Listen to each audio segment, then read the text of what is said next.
Kemudian, materi kedua adalah hakikat kebijakan pendidikan Islam. Yang pertama adalah tujuan dan karakteristik kebijakan pendidikan. Kebijakan publik diperlukan dengan asumsi sebagai usaha organisasi menghadapi tantangan globalisasi. Lingkungan organisasi publik bukan hanya telah makin bergejolak dalam tahun-tahun belakangan ini, tapi juga saling berhubungan dengan erat, sehingga di mana perubahan dalam sistem menggema tak terduga dan seringkali berbahaya. Tujuan kebijakan publik adalah yang pertama, untuk mendistribusikan dan alokatif, distributif dan redistributif, serta untuk mengabsorpsi. Kedua, untuk meregulasi dan meliberasi. Yang ketiga, untuk menstabilkan dan untuk membuat dinamika. Dan keempat, untuk memperkuat negara dan memperkuat pasar. Kebijakan dalam pembangunan pendidikan harus merupakan fondasi untuk melaksanakan pembangunan dalam berbagai bidang lainnya. Mengingat secara hakiki, upaya pembangunan pendidikan adalah untuk membangun potensi manusianya yang kelak akan menjadi pelaku pembangunan di berbagai bidang pembangunan lainnya. Filosofis dalam kebijakan pendidikan pada dasarnya dijiwai oleh cita-cita luhur, sebagaimana rumusan yang termaktub dalam amanah konstitusi. Dalam konteks ini, filosofi tersebut harus menjadi pedoman dalam mengimplementasikan setiap kebijakan pembangunan dalam bidang pendidikan. Beberapa karakteristik atau ciri utama masalah kebijakan dapat dirumuskan dari pendapat Dunn, dan yaitu yang pertama, interdependensi atau saling bergantung. Interdependensi atau saling bergantung yaitu masalah kebijakan dalam suatu bidang, misalnya energi listrik, memengaruhi masalah kebijakan lainnya, misalnya perawatan kesehatan. Yang kedua, subjektif.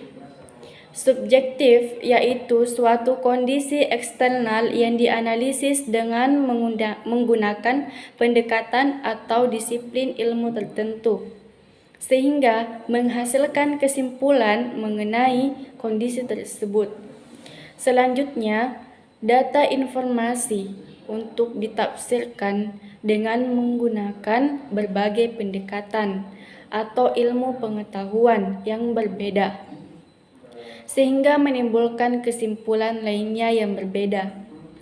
Yang ketiga, artifisial atau buatan, yaitu masalah kebijakan hanya mungkin ada jika manusia mempertimbangkan perlunya merubah suatu problematik. Masalah kebijakan pada dasarnya merupakan buah pandangan subjektif manusia yang terkait dengan kondisi sosial yang objektif. Yang keempat adalah dinamis. Dinamis yaitu masalah dan pemecahannya berada pada suasana perubahan yang terus-menerus. Pemecahan masalah justru dapat memunculkan masalah baru yang membutuhkan pemecahan masalah lanjutan. Kemudian yang kelima adalah tidak terduga, yaitu masalah yang muncul di luar jangkauan kebijakan dan sistem masalah kebijakan.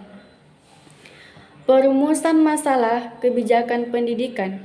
Proses kebijakan dapat digambarkan sebagai suatu sistem, yaitu ada input, proses dan output. Input proses kebijakan adalah isu kebijakan atau agenda pemerintah, sedangkan proses kebijakan berupa perumusan formulasi kebijakan dan implementasi kebijakan. Prasyarat perumusan masalah kebijakan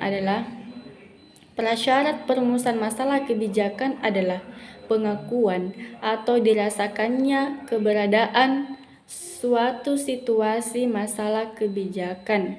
Perumusan masalah kebijakan dapat dipandang sebagai proses dengan 4 fase yang saling tergantung, yaitu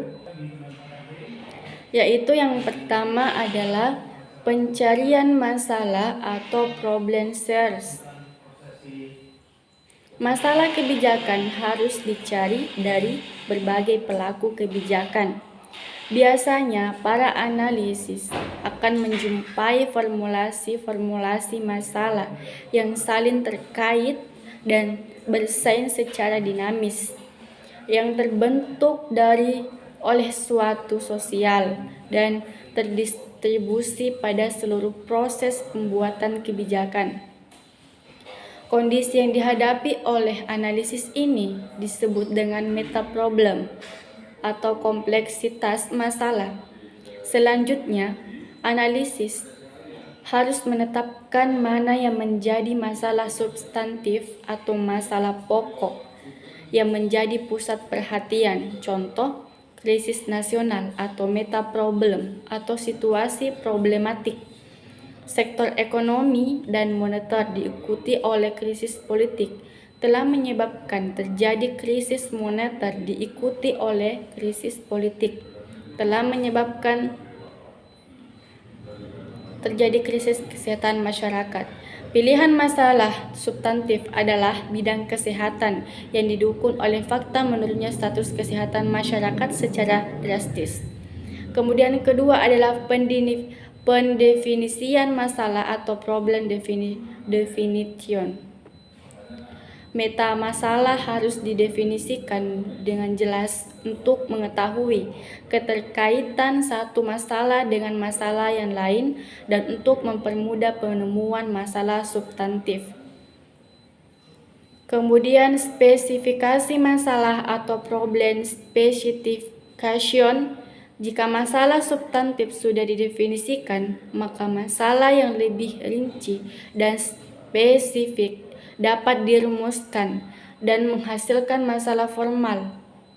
Rumusan masalah formal ini yang akan menjadi pusat perhatian analis. Contoh masalah formal bidang kesehatan sektor gizi pada situasi krisis nasional. Kemudian yang keempat adalah pengenalan masalah atau problem sourcing.